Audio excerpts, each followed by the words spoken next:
Em Brasília, 19 horas. Está no ar a Voz do Brasil. As notícias do governo federal que movimentaram o país no dia de hoje.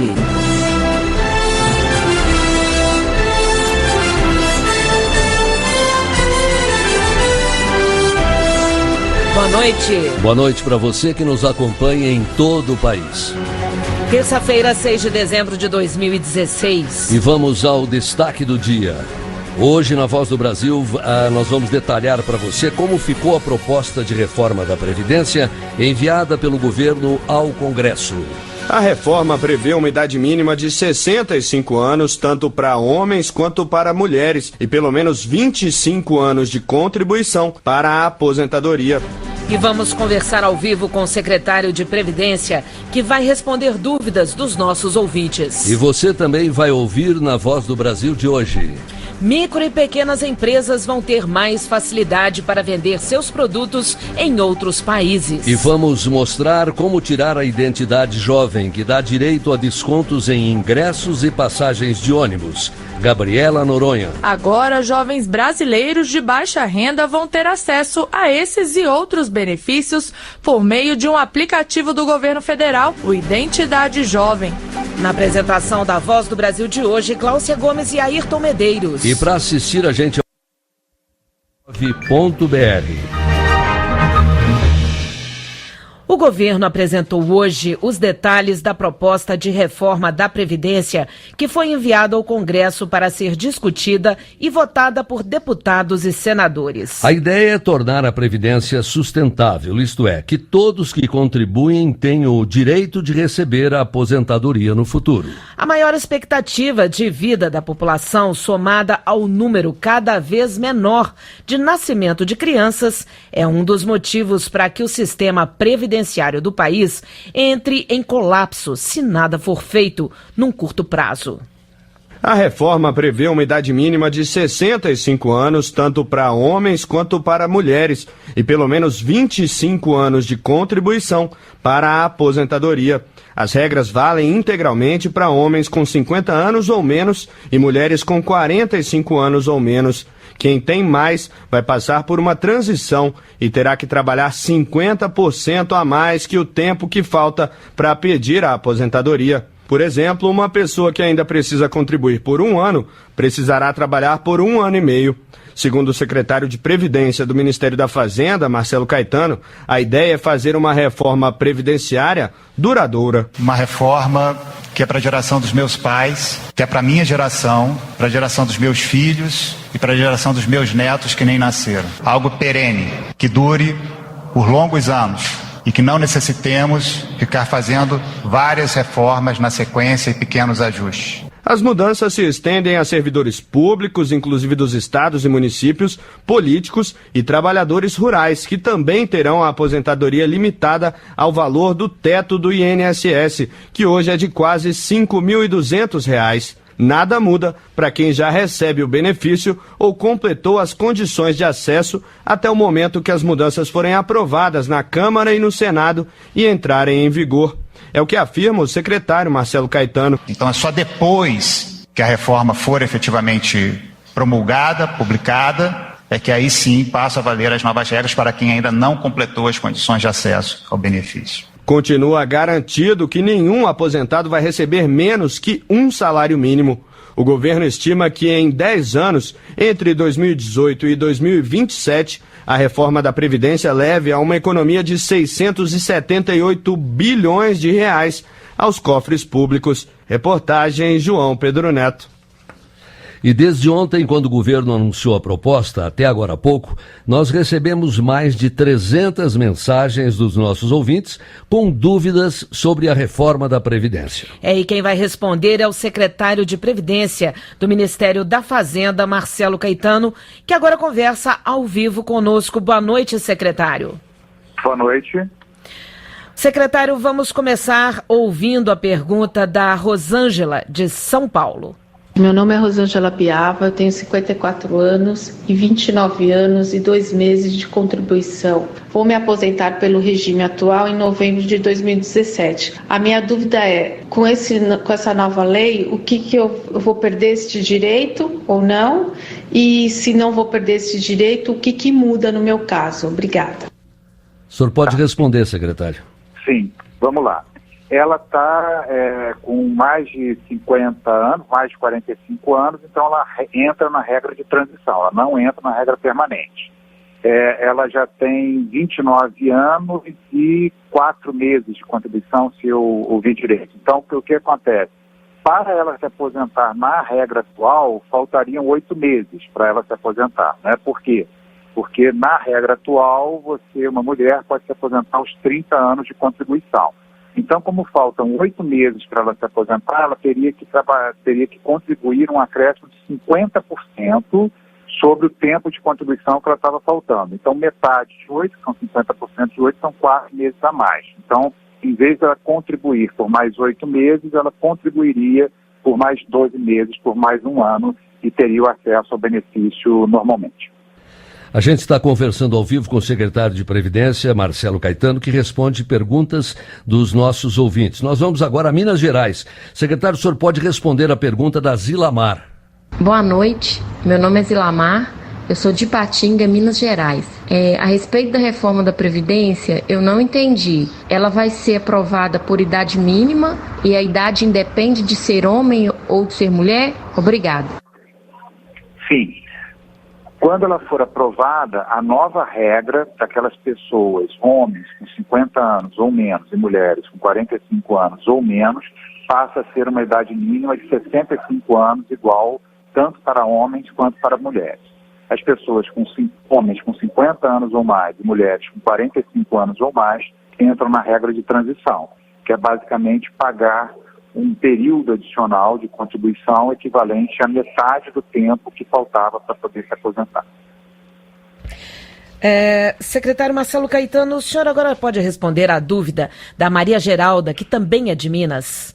Eu me chamo Maria Geralda da Fonseca, moro em Jequitaí e gostaria de saber se essa aposentadoria com a idade de 50 anos é para todas as pessoas, homem ou mulher, da cidade ou da zona rural.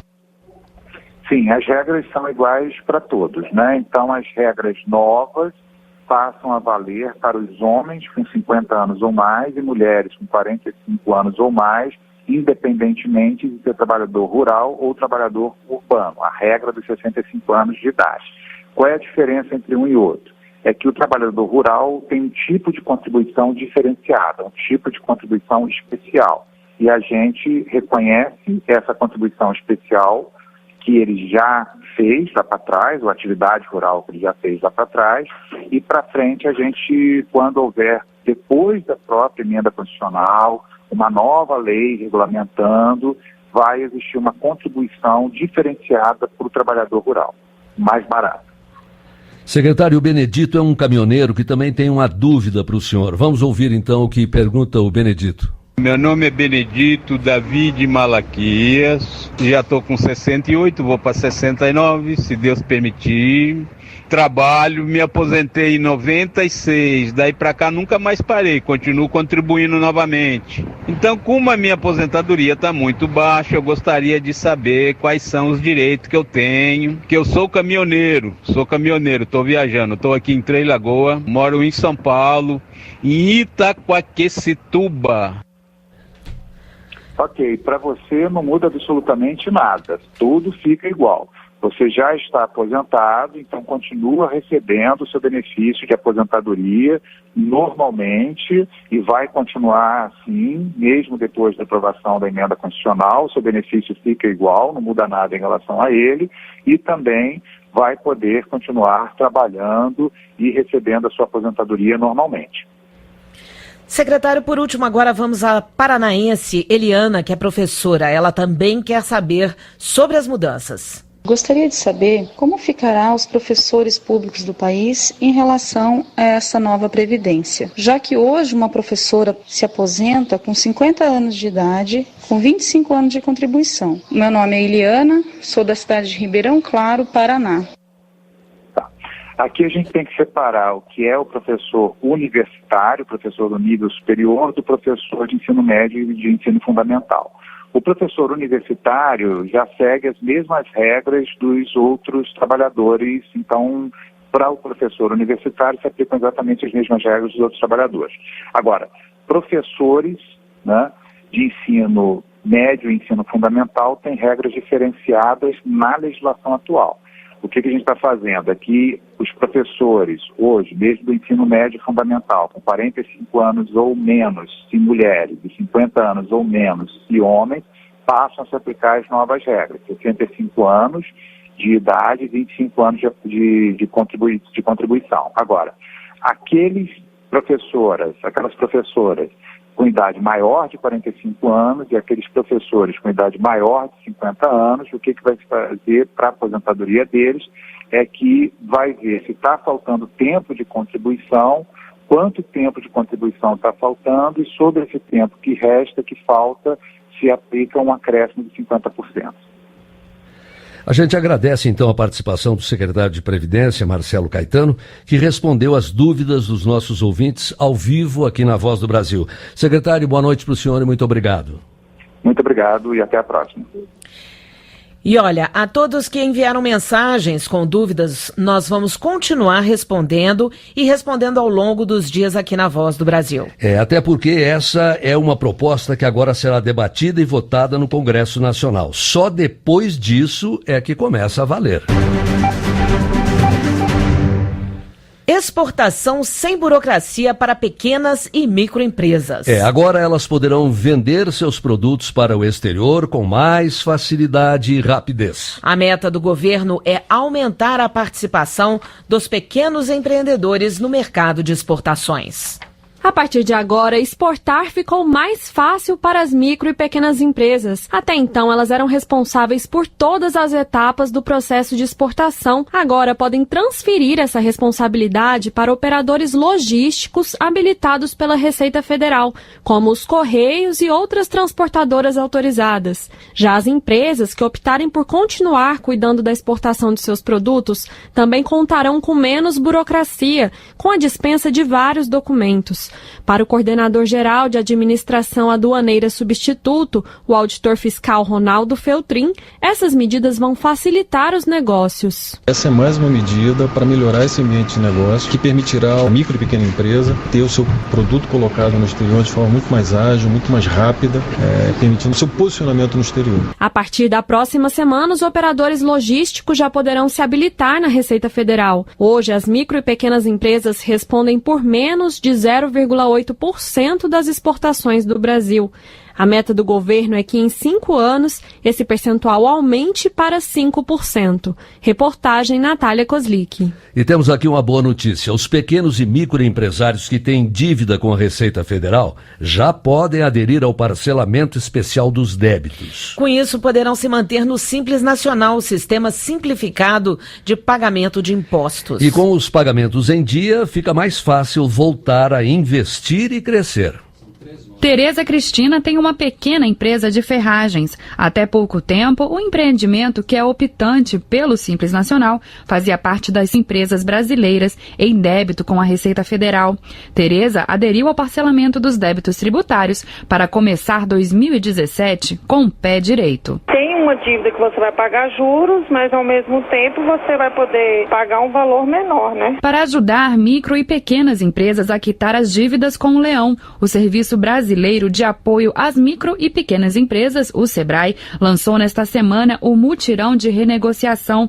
A campanha foi criada após a sanção do projeto Crescer Sem Medo, que alterou o prazo de parcelamento das dívidas com a Receita de 60 para 120 meses. O presidente do SEBRAE, Guilherme Afif Domingos, fala sobre a campanha. São 600 mil empresas que foram notificadas que, se não pagarem seus débitos, estarão fora do Simples. Procure o seu contador, procure o Sebrae para receber todas as informações e entrar também no hot site do Sebrae. Os interessados devem acessar a página www.sebrae.com.br/renegociação ou ligar no 0800 570 0800. Reportagem Natália Mello. Bem, nós vamos voltar agora a falar na reforma da Previdência. E para que a sociedade possa discutir a proposta de reforma da Previdência, o governo vem mantendo o diálogo com diversos setores. Hoje, o secretário de Previdência, Marcelo Caetano, que falou agora há pouco com a gente aqui na Voz do Brasil, e o ministro da Fazenda, Henrique Meirelles, foram até São Paulo para apresentar a proposta para representantes dos trabalhadores. O repórter Leonardo Meira está na sede da União Geral dos Trabalhadores, na capital paulista, e traz mais detalhes ao vivo. Boa noite, Leonardo. Boa noite, Gláucia, boa noite, Ayrton, e boa noite a todos os ouvintes da Voz do Brasil.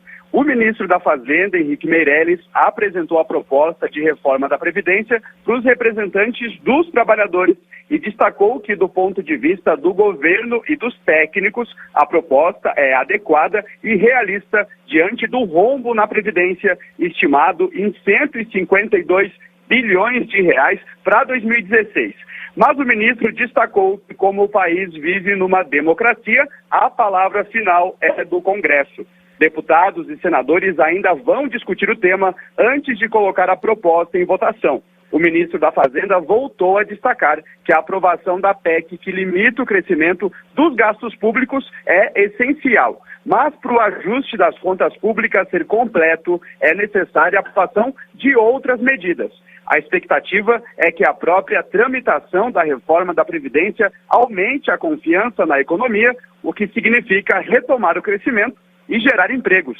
Ao vivo de São Paulo, Leonardo Meira. 19h17 no horário brasileiro de verão. Jovens de baixa renda vão ter acesso a vários benefícios. Basta tirar a identidade jovem. A gente vai explicar daqui a pouquinho como funciona. Não saia daí. Um empréstimo de 360 milhões de reais vai ajudar a Santa Casa de São Paulo a reorganizar as finanças e continuar prestando serviços de saúde à população. Pois é, o dinheiro vai ser repassado graças a um convênio assinado hoje entre o Ministério da Saúde e a Caixa Econômica Federal. O empréstimo de 360 milhões de reais tem como garantia os repasses que o governo faz à instituição pelos atendimentos prestados ao Sistema Único de Saúde, o SUS. De acordo com o presidente da Caixa Econômica Federal, Gilberto Ock, o banco tem trabalhado em conjunto com o Ministério da Saúde para oferecer alternativas financeiras aos hospitais filantrópicos do país. A Caixa quer levar as alternativas de crédito e o apoio a estas instituições para que elas possam se reestruturar, equilibrar as suas contas, buscar alternativa de melhor atendimento nos hospitais públicos desse país. Para o ministro da Saúde, Ricardo Barros, o Programa de Fortalecimento das Entidades Filantrópicas, o ProSUS, garante que mais recursos sejam aplicados no atendimento aos usuários da saúde. Nós alocamos aí mais de 2 bilhões por ano na saúde e deixam de ser pagos em encargos financeiros e passam a ser prestados em serviços de saúde. Na cerimônia de assinatura do contrato, o presidente Michel Temer ressaltou a importância do apoio do governo às instituições de saúde. A Caixa Econômica, para mim, na minha imagem, na imagem de todos, a Caixa Econômica Federal tinha sempre uma função social. Do instante que eu vejo o Gilberto Ock praticando esta atividade, que no fundo é uma atividade social, eu espero que este ato também possa reproduzir-se em todas as santas casas do país. De acordo com o Ministério da Saúde, os hospitais filantrópicos respondem por 53% dos atendimentos do SUS no país. Reportagem Roberto Camargo. Ler, fazer contas, entender a ciência e seus benefícios. Mais da metade dos estudantes brasileiros, na faixa dos 15 anos, está abaixo do nível básico de aprendizado em leitura, matemática e ciências. O desempenho do PISA, o Programa Internacional de Avaliação de Estudantes, foi divulgado hoje pelo Ministério da Educação, que reforça a necessidade urgente de mudanças no ensino no país. A prova testou as habilidades de alunos de 15 anos em 70 países. No Brasil, foram avaliados cerca de 23 mil estudantes em 841 escolas de todos os estados. Em ciências, que foi o foco do PISA 2015, o Brasil ocupa a posição 63 no ranking dos países avaliados. E o Espírito Santo é o estado brasileiro com a melhor nota. Por outro lado, Alagoas teve o pior desempenho do país. Na leitura, a nossa posição no ranking é 59. E o Espírito Santo, mais uma vez, segue como o melhor estado brasileiro na avaliação, enquanto Alagoas permanece em último lugar. Em matemática, o Brasil está na posição 65 em relação aos demais países avaliados. O estado do Paraná ocupa a primeira posição.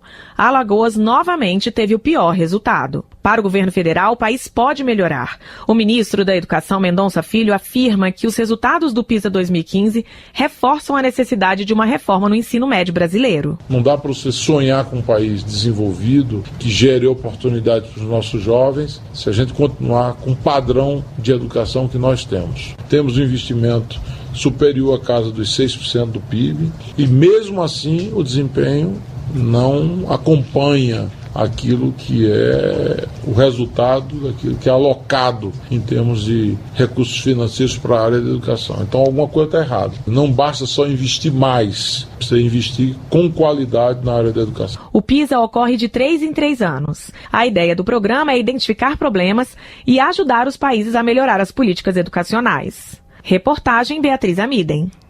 E como a gente ouviu, o líder brasileiro em educação é o Espírito Santo. A Voz do Brasil conversou com o secretário de Educação do Espírito Santo, Haroldo Corrêa Rocha. Ele contou como o Estado melhorou a educação. Qualificando os professores, melhorando a remuneração dos professores, organizando melhor as escolas, profissionalizando a gestão das escolas, deixando para trás indicação política e outras formas que não colocavam na direção das escolas os melhores professores, né, melhorando o material didático. Um resultado desse tem a ver com várias ações. 19h22, horário brasileiro de verão. Uma novidade para você que é jovem, faz parte do Cadastro Único para Programas Sociais do Governo e quer ter mais acesso à cultura, lazer, esportes e viagens. Foi lançada hoje uma identidade que dá direito a descontos em ingressos e passagens de ônibus para outros estados. Descontos em shows, espetáculos, eventos esportivos e viagens interestaduais. Agora, jovens brasileiros de baixa renda vão ter acesso a esses e outros benefícios por meio de um aplicativo do governo federal que pode ser baixado de graça no celular, o Identidade Jovem. Amanda Monteiro tem 18 anos. Aprovou a novidade e já sabe qual desconto ela vai usar mais.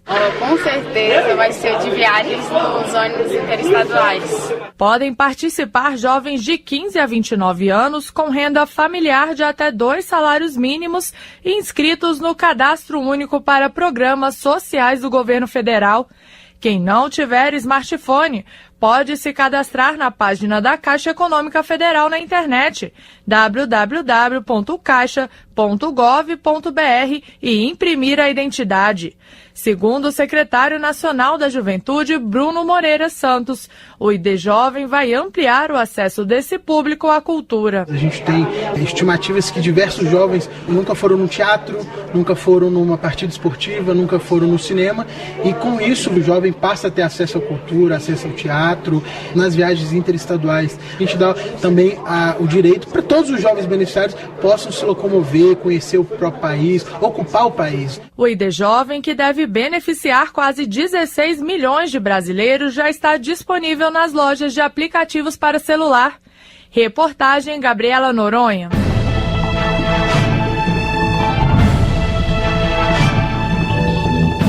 Já é possível saber quem são os vencedores da Olimpíada Brasileira de Matemática das Escolas Públicas de 2016. O Instituto de Matemática Pura e Aplicada, vinculado ao Ministério da Ciência, Tecnologia, Inovações e Comunicações, divulgou hoje o nome dos medalhistas. Dos quase 18 milhões de alunos inscritos, 501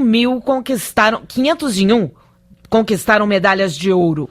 1.500 ganharam a prata e 4.500 ficaram com bronze. A entrega das premiações será realizada no ano que vem. O resultado você confere na internet no endereço www.obmep.org.br.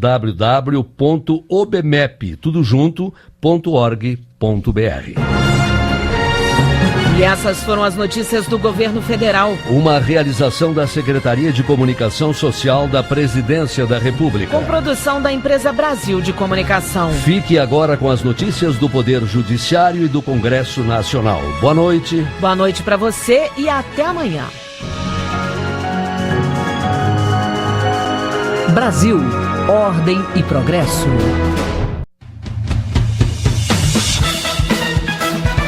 Você vai ouvir agora notícias do Poder Judiciário.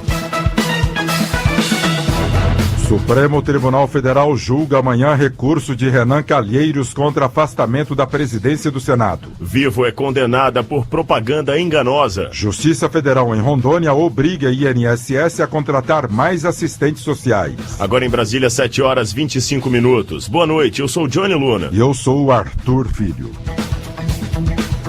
O senador Renan Calheiros recorre contra afastamento da presidência do Senado. O pedido vai ser julgado amanhã pelo plenário do Supremo Tribunal Federal. Ricardo Viúla ao vivo. Boa noite, Ricardo. Boa noite, Arthur. A decisão de afastar o senador veio do ministro Marco Aurélio. O ministro entendeu que réus não podem ocupar cargo na linha sucessória da presidência da República. Renan responde a uma ação penal no STF pelo crime de peculato, sob a acusação de ter desviado mais de R$40 mil de verba de gabinete no ano de 2005. Em novembro, o plenário do STF iniciou o julgamento de uma ação do partido Rede Sustentabilidade, que defende o afastamento do vice-presidente do país e dos presidentes da Câmara dos Deputados, do Senado Federal e do Supremo, caso respondam a um processo criminal. O julgamento está suspenso e, até o momento, já há 6 votos favoráveis à proibição do exercício de cargo na linha sucessória da presidência do país por quem é réu. Volto com você, Johnny. Obrigado, Ricardo Viúla, pelas informações ao vivo aqui nos nossos estúdios. E hoje foi o último dia do 10º Encontro Nacional do Poder Judiciário. No evento foram aprovadas as metas da Justiça Brasileira para o ano que vem e divulgado o resultado parcial dos tribunais no cumprimento das metas 2016. A presidente do Supremo Tribunal Federal e do Conselho Nacional de Justiça, ministra Carmen Lúcia, fez o discurso de encerramento. Ela anunciou que o CNJ vai lançar em breve um censo e um cadastro da população carcerária com informações sobre os processos de todos os detentos no Brasil. Para que a gente possa julgar com celeridade isto, que tem sido o símbolo do atraso de julgamentos no Brasil, que é o julgamento das questões penais, para que a gente possa ter um censo dos presos e um cadastro de todos os presos, para que os juízes tenham condições de saber quais os processos ele precisa de dar prioridade. A presidente do STF e do CNJ também reafirmou o compromisso de garantir condições para que os magistrados possam desenvolver as atividades com independência. Vivo é condenada por propaganda enganosa. A decisão é do Superior Tribunal de Justiça. Fátima Uchoa. Com a determinação do STJ, a empresa deve informar com clareza as condições da promoção Vivo Pré Fala Mais. A campanha publicitária destacava que o cliente poderia falar por até 45 minutos e pagar apenas 3 minutos, mas o aviso sobre as regras para ter direito à vantagem vinha em letras menores. O relator do caso, o ministro Paulo de Tarso Sanseverino, entendeu que a propaganda induz o consumidor ao erro. Em caso de descumprimento da decisão, a Vivo está sujeita à multa de R$300 mil.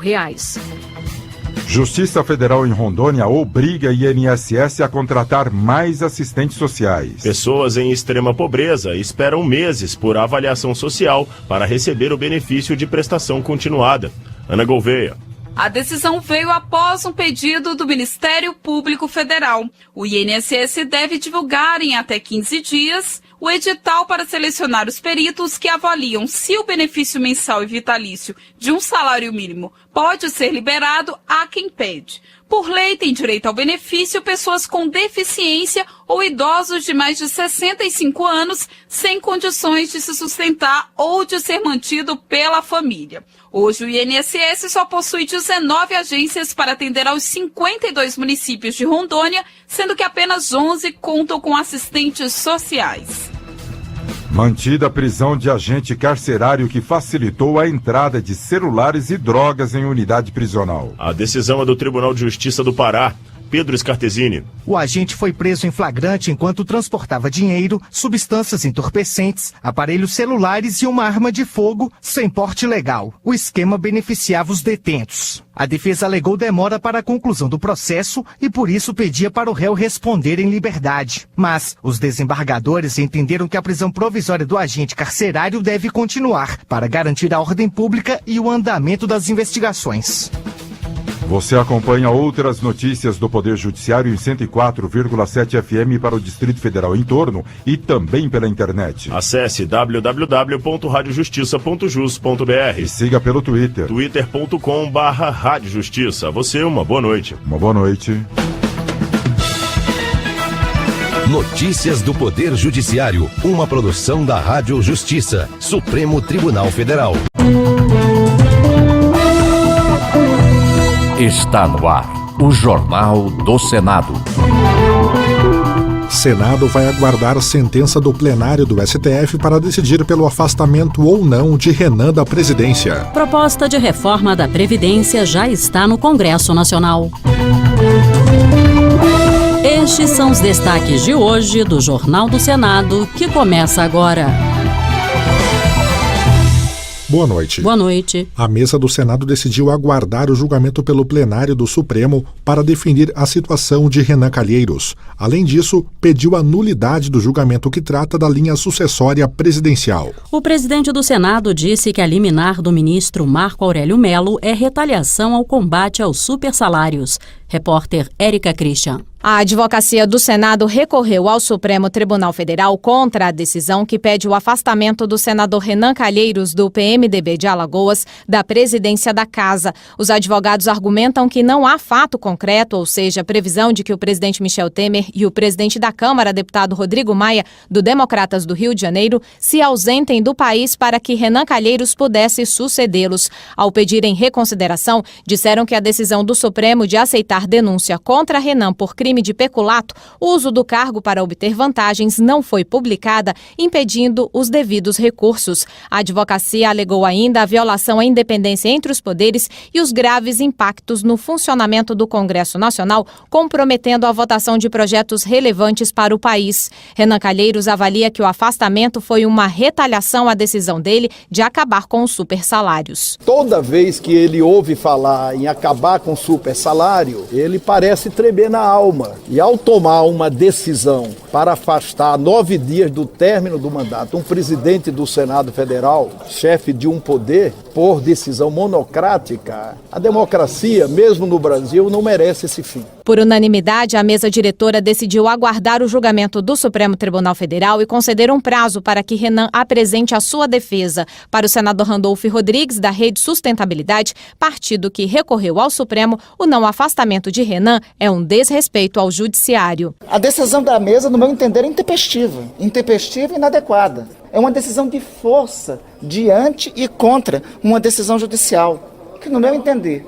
ofende as regras do Estado Democrático de Direito. Mas o vice-presidente do Senado, Jorge Viana, do PT do Acre, negou o descumprimento da decisão do Supremo. A intenção da nota da mesa não é afrontar de jeito nenhum uma decisão da Justiça, a gente tem que cumprir. Quando nós fizemos a defesa do presidente Renan e recorremos, já está ali implicitamente o cumprimento da decisão. A mesa do Senado também entrou com outro recurso pedindo a nulidade do julgamento, que foi suspenso e que, por maioria, decidiu que ocupantes de cargos na linha sucessória não podem responder à ação penal. Os advogados alegam que o Senado não foi intimado previamente a se manifestar. O plenário do Supremo decidirá nesta quarta-feira sobre o afastamento ou não de Renan Calheiros.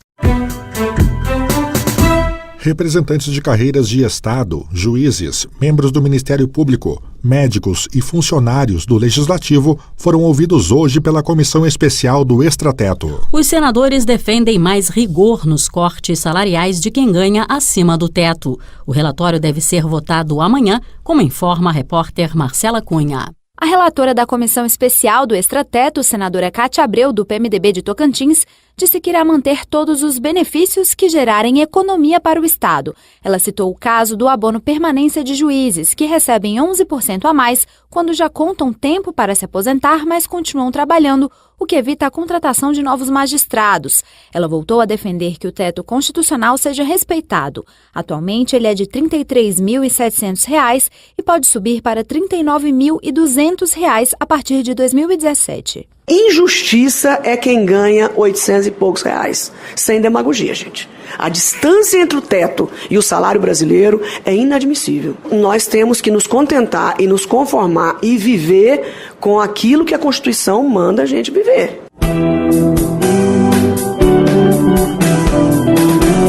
O presidente da República, Michel Temer, enviou hoje ao Congresso Nacional a proposta de reforma da Previdência. Segundo o líder do governo no Congresso Nacional, senador Romero Jucá, do PMDB de Roraima, vai haver uma regra de transição para os homens com mais de 50 anos e mulheres com mais de 45 anos. Ao assegurar que nada muda para os inativos, Jucá afirmou que ninguém precisa correr aos postos do INSS para antecipar o pedido de aposentadoria. Os direitos adquiridos estão preservados, portanto, ninguém precisa correr para se aposentar. Quem já tem direito, o direito está garantido. Nós vamos ter abono de permanência para quem ficar no serviço. Nós teremos alguns mecanismos de incentivo ao trabalho e de garantia dos direitos conquistados. O governo ainda vai decidir se a aposentadoria rural sofrerá mudanças, entre elas a obrigatoriedade da contribuição. Hoje, esses trabalhadores podem requerer o benefício após comprovar 15 anos do exercício da atividade. Por ser proposta de emenda à Constituição, a reforma da Previdência terá que ser aprovada em 2 turnos pela Câmara dos Deputados, com 309 votos favoráveis, e pelo Senado, com 54 votos. A Comissão de Ciência e Tecnologia aprovou o projeto do senador Cristóvão Buarque, do PPS do Distrito Federal, que destina para pesquisa e investimento em produção alternativa de energia até 1% da receita bruta da arrecadação com a produção de petróleo. Em 2014, o valor dos royalties correspondeu a 35 bilhões de reais. Até novembro deste ano, a arrecadação chegou a 20 bilhões de reais. Apesar de ter sido menor por causa da queda do preço do petróleo no mercado mundial, o valor, quando aplicado o índice de 1%, é suficiente para compensar o atraso tecnológico na produção de energia limpa, disse Cristóvão. O Brasil já foi vanguarda em tecnologias alternativas quando, no regime militar, o Brasil adotou a solução verde do álcool. Depois disso, paramos. Hoje, a maior parte dos países estão na nossa frente em energia solar, em energia eólica, em todas as formas de energia alternativa. O projeto segue agora para a análise da Comissão de Assuntos Econômicos. Um novo marco legal para agências reguladoras foi aprovado na Comissão de Desenvolvimento Nacional. O senador Ricardo Ferraço, do PSDB do Espírito Santo, comemorou a decisão, que considera estratégica para o país. A proposta incorpora parte do texto da Lei de Responsabilidade das Estatais. Estabelecendo critérios, estabelecendo o mérito, dando às agências reguladoras mais autonomia para que elas possam atuar de forma independente e respondendo a grandes expectativas que temos para que elas possam de fato cumprir com seu papel, o que nos últimos anos não foi possível em razão da grande deformação que as agências reguladoras viveram no governo que foi afastado. Exerça sua cidadania. Ligue para a Rádio Senado e deixe sua sugestão, crítica ou opinião. Ligue 0800 61 2211. A ligação é gratuita.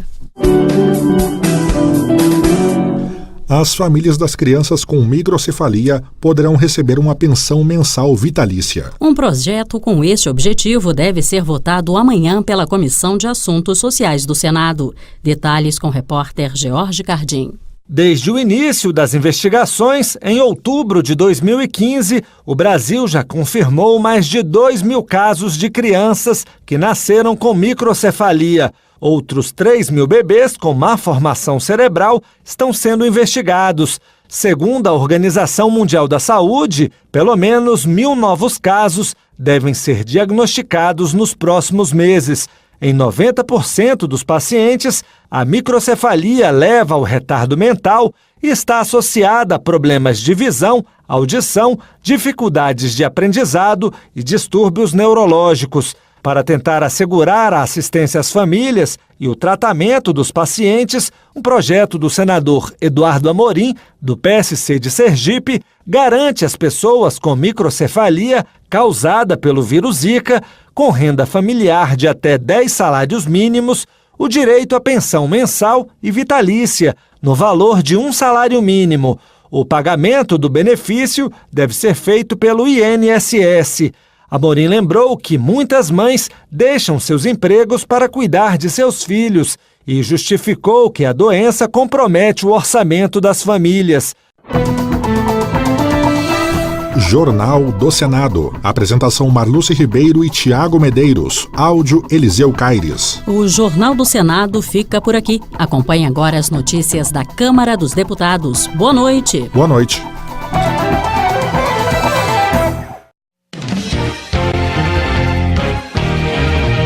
Jornal Câmara dos Deputados.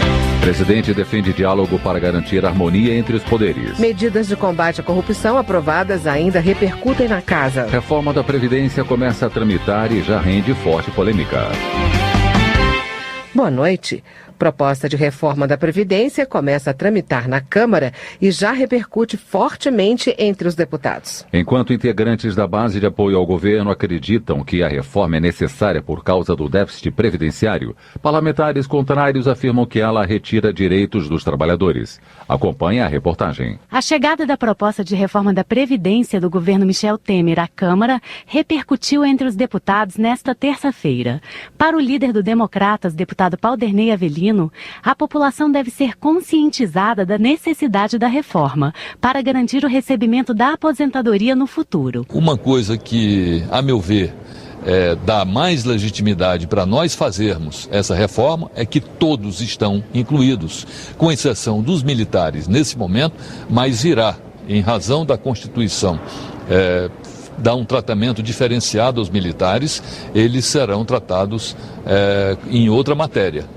Mas políticos, servidores públicos, todos deveremos estar no regime geral da Previdência. Isso faz com que esta proposta de reforma da Previdência seja mais equânime. O deputado Alfredo Kaffer, do PSL do Paraná, acredita que o governo acertou em mandar a reforma neste momento para o Congresso, mas ressaltou que os parlamentares vão analisar que partes da proposta irão aprovar.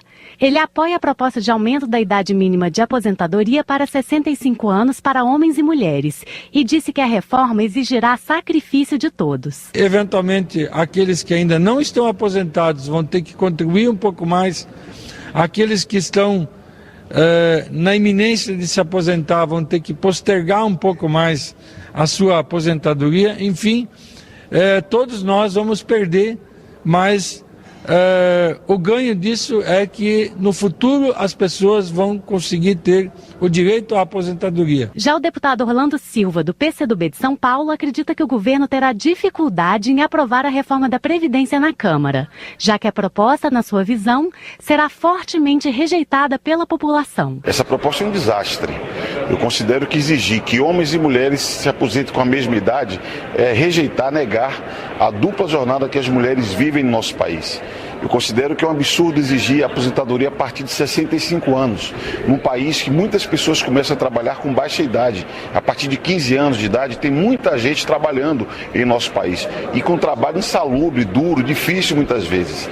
E eu considero que é um outro absurdo exigir pelo menos 50 anos, 49 anos de contribuição para garantir a aposentadoria integral. O deputado Arnaldo Faria de Sá, do PTB de São Paulo, por sua vez, acredita que os argumentos que embasam a reforma são falsos. É mentira essa história do governo de que a Seguridade Social é deficitária. O ano passado, com toda a crise, com toda a dificuldade, a Seguridade Social teve um superávit de 22 bilhões de reais. Isso porque foi um ano difícil, um ano de crise e muito desemprego. Mas, historicamente, a média é de 55 a 60 bilhões de saldo da Seguridade Social. A reforma da Previdência será encaminhada à Comissão de Constituição e Justiça da Câmara. Se for aprovada a admissibilidade, será criada a comissão especial para analisar a matéria. Da Rádio Câmara de Brasília, Lara Rage. A proposta de reforma da Previdência foi criticada por Chico Lopes, do PCdoB do Ceará. Ele afirma que o texto prejudica os trabalhadores em geral, mas principalmente as mulheres, que terão de se aposentar com a mesma idade que os homens. Outro ponto criticado por Chico Lopes é a justificativa da gestão Temer sobre a necessidade da reforma. Ele acredita que, ao contrário do que a base governista afirma, o problema não é a falta de recursos, mas má administração. O congressista acha injusto que o trabalhador contribua duramente durante a vida profissional e não possa, no fim da vida, desfrutar integralmente do que teria direito. A reforma da Previdência é vital e imprescindível para a sociedade. No entanto, de acordo com Roberto de Lucena, do PV de São Paulo, ela chegou ao Congresso sem antes ter sido debatida com os brasileiros. Este papel agora, de acordo com o parlamentar, caberá à Câmara e ao Senado. A proposta precisa ser vista sob a ótica da sociedade, avalia Roberto de Lucena. Ele fez sugestões para diminuir o rombo da Previdência, como terceirizar a cobrança de grandes devedores do INSS, vender imóveis ociosos, rever as desonerações e avaliar a movimentação da aposentadoria rural para assistência social. A Previdência, na opinião de Rocha, do PSDB do Acre, precisa de ajustes, mas ele avalia que o governo federal não quer a aprovação da reforma, já que enviou um projeto impopular que penaliza o trabalhador. Segundo o parlamentar, o executivo, mesmo tendo a chance, não corrigiu as distorções do sistema. Rocha se coloca contrário à reforma como foi apresentada, pois ela prejudica tanto o trabalhador do serviço público quanto da iniciativa privada. Segundo ele, a hora é de discutir o lucro dos bancos e a taxação de grandes fortunas. A chegada da reforma da Previdência à Câmara inquieta a base do governo, avalia Paulão, do PT de Alagoas. Ele cita reações de vários parlamentares que foram favoráveis ao impedimento da ex-presidente Dilma e que deveriam saber que ele viria acompanhado de retrocessos. No entendimento de Paulão, a reforma prejudica diversos brasileiros, principalmente os que começam a trabalhar entre 14 e 15 anos, além de penalizar segmentos pobres. Ele avalia que se trata de mais um pacote de maldade de um governo que considera ilegítimo. Previdência. A assessora especial da Casa Civil, Marta Seilier, disse no Congresso que o governo não tem a expectativa de que a reforma da Previdência Social seja aprovada sem alterações. Segundo ela, são esperadas as melhorias que os deputados e senadores farão. Acompanhe mais detalhes na reportagem. Marta participou do Seminário Internacional sobre a Previdência Social, realizado pela Frente Parlamentar Mista em Defesa da Previdência Social, com o apoio de 34 entidades da sociedade civil e sindicatos. A audiência protestou algumas vezes, gritando fora Temer durante a fala da assessora, mas ela explicou que a reforma da Previdência visa equilibrar um sistema que terá 28 milhões de crianças de até 14 anos em 2060 contra quase 50 milhões de hoje. Em contrapartida, idosos com mais de 65 anos serão mais de 58 milhões em 2060 contra 16 milhões de hoje. Marta Seilier afirmou que as mudanças tentam igualar os diversos sistemas que existem hoje e defendeu a igualdade de aposentadoria entre homens e mulheres, dizendo que os homens têm que dividir as tarefas de casa com as mulheres, para que elas não tenham dupla jornada de trabalho. Ela considerou uma importante conquista a preservação do piso de aposentadoria igual ao salário mínimo. A gente recebeu muita pressão do setor financeiro para que se desvinculasse a aposentadoria do salário mínimo, ou seja, que o salário mínimo tivesse uma evolução ao longo dos anos e que a aposentadoria tivesse outra. Mas isso não consta do texto que foi enviado. O salário mínimo é preservado com os seus ganhos reais, como valor mínimo de aposentadoria nessa proposta, e não aceitaremos nenhuma alteração, nenhuma emenda nesse sentido. O deputado Bongás, do PT do Rio Grande do Sul, coordenador da Frente Parlamentar, disse que o trabalhador rural tem uma jornada pesada e deveria ser preservado. Não há nenhuma possibilidade de nós termos tirado do agricultor familiar, aos 55 anos da mulher, 60 homem, a retirada, neste momento, do seu salário mínimo nessa idade, quando quem está planejando essa alteração já está aposentado aos 51, aos 53, aos 50 anos, recebendo um salário de R$20 mil. Bongás lembrou que geralmente os trabalhadores rurais começam a trabalhar aos 16 anos e pela proposta terão que ficar 49 anos no campo para poderem se aposentar aos 65. Os participantes do seminário cobraram do governo medidas alternativas, como a cobrança de dívidas dos sonegadores, revisão de desonerações fiscais e redução do pagamento dos juros da dívida pública. Da Rádio Câmara de Brasília, Silvia Minhato. Economia. A Ao observar que os jornais trazem o pedido do mercado financeiro por uma taxa Selic menor, Jair Bolsonaro, do PSC do Rio de Janeiro, lembra que foi muito criticado quando sugeriu que a taxa fosse diminuída em 3%, o que poderia compensar o que avalia como o esforço traumático de uma reforma da Previdência. Ele critica ainda o pré-acordo feito por Brasil e China, ainda na gestão anterior, para explorar o nióbio por concessão na região de Catalão. Jair Bolsonaro avalia que estão entregando o patrimônio que só o país possui, impedindo que a roda da economia gire. A aprovação das medidas contra a corrupção votadas na semana passada ainda divide opiniões na Câmara. Mauro Pereira, do PMDB do Rio Grande do Sul, promete se esforçar para que seja retirado no Senado, destaque que trata do abuso de autoridade de integrantes do Judiciário. Ele havia votado a favor da medida. O parlamentar afirma que reviu seu voto após ouvir a reação negativa da população e conversar com representantes de movimentos sociais.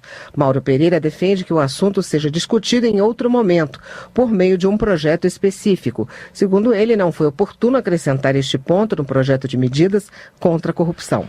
A corrupção sempre existiu, destaca Marcos Pestana, do PSDB de Minas Gerais. Porém, o que muda de país para país é o grau de impunidade em relação ao crime. Para ele, houve avanço na votação em plenário que modificou o projeto enviado pelo Ministério Público de medidas contra a corrupção. O parlamentar destaca que votou contra a possibilidade de punição a juízes e promotores, embora ache necessário o debate sobre o tema em outro projeto.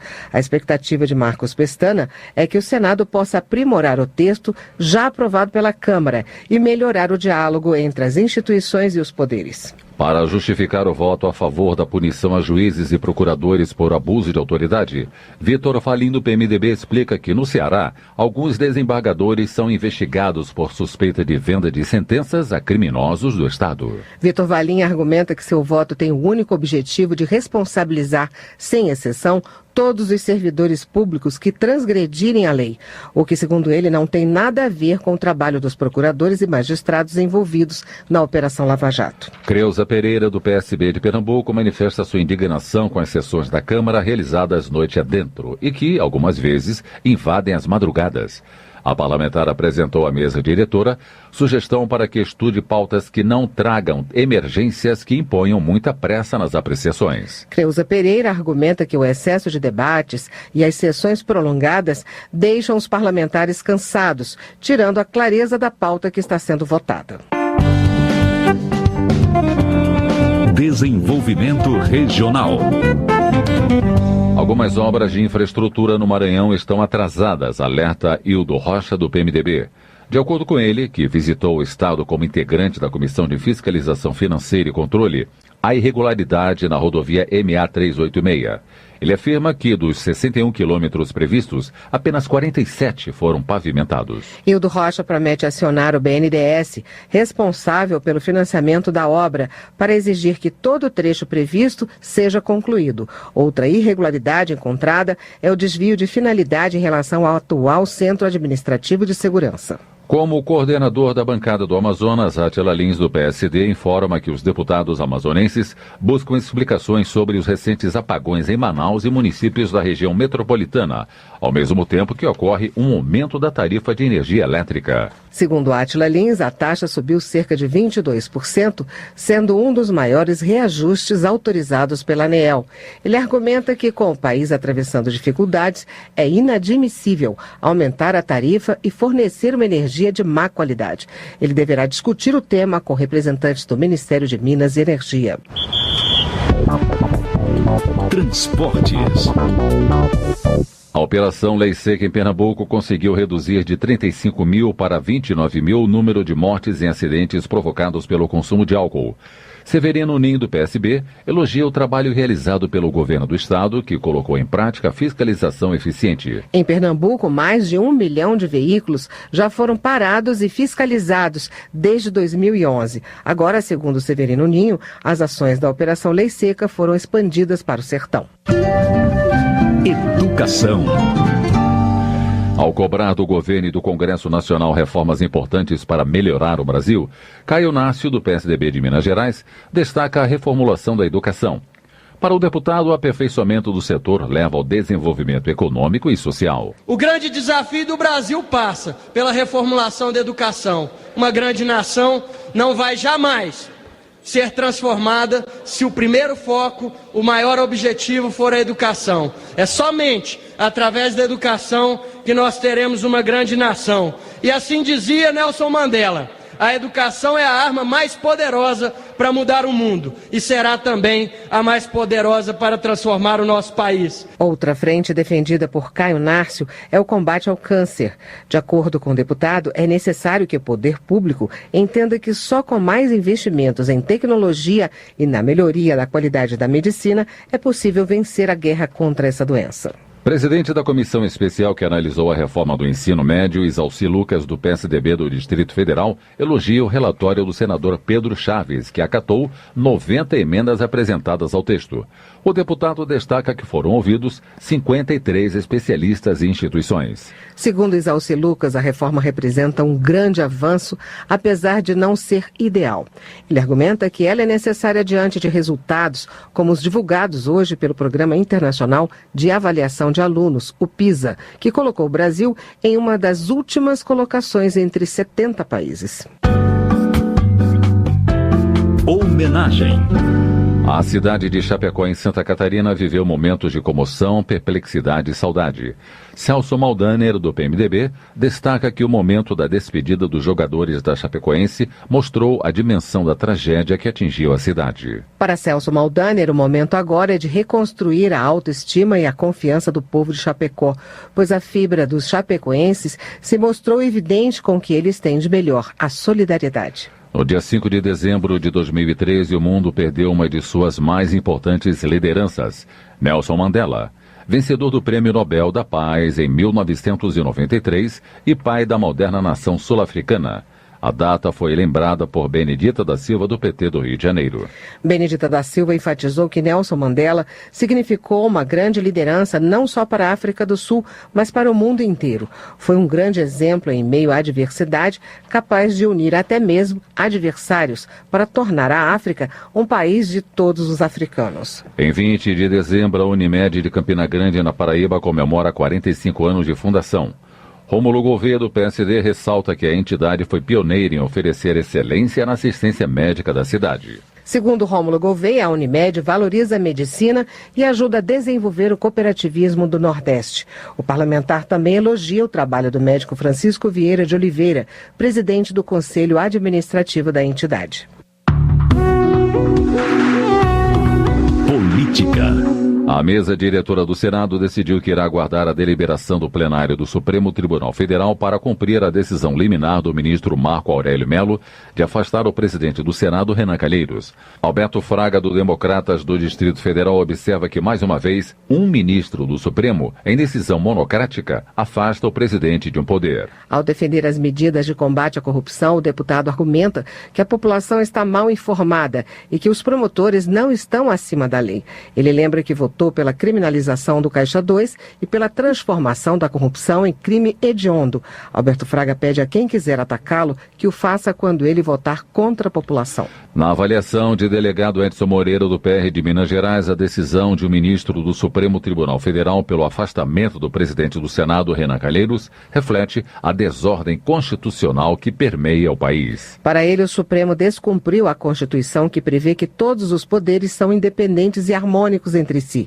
As decisões de um poder sobre outro, na visão de delegado Edson Moreira, não podem e não devem ser monocráticas. O Brasil vive um momento de grave tensão, pois a crise está instalada agora entre os poderes da República. A opinião é de Betinho Gomes, do PSDB de Pernambuco. Ele lembra que o país já vive momentos graves na economia e que precisam ser solucionados. Para Betinho Gomes, não é hora de disputa de egos ou de vaidades em detrimento dos interesses da população. O parlamentar avalia que apenas o equilíbrio entre os poderes resgatará a confiança na economia. Ao avaliar a decisão do ministro do Supremo de pedir o afastamento de Renan Calheiros, o presidente da Câmara, Rodrigo Maia, afirmou que a crise política e econômica, por que passa o país todo, não só o Senado, coloca os políticos na posição de buscar o diálogo para reconstruir a harmonia entre os poderes. Agora nos cabe, no diálogo, construir uma solução para que o Poder Legislativo, o Poder Executivo e o Poder Judiciário possam voltar a trabalhar em harmonia. Eu acho que a palavra-chave para que a gente possa criar um ambiente institucional que garanta, inclusive, para os investidores tranquilidade para investir no Brasil é a harmonia. E acho que é isso que a gente tem que trabalhar. A decisão foi tomada, uma decisão monocrática que, do meu ponto de vista, ela tem muita divergência em relação ao que está escrito na lei, que tem que ser uma decisão de maioria absoluta, mas foi tomada. Rodrigo Maia também reafirmou a necessidade e a urgência da reforma da Previdência. Segundo ele, as mudanças garantirão que as aposentadorias e pensões serão pagas no futuro. Últimas notícias. Os deputados discutem agora em plenário o projeto que cria a lei de imigração. O texto define os direitos e os deveres do migrante e do visitante no Brasil, regula a entrada e a permanência de estrangeiros e estabelece normas de proteção ao brasileiro no exterior. Termina aqui o jornal Câmara dos Deputados.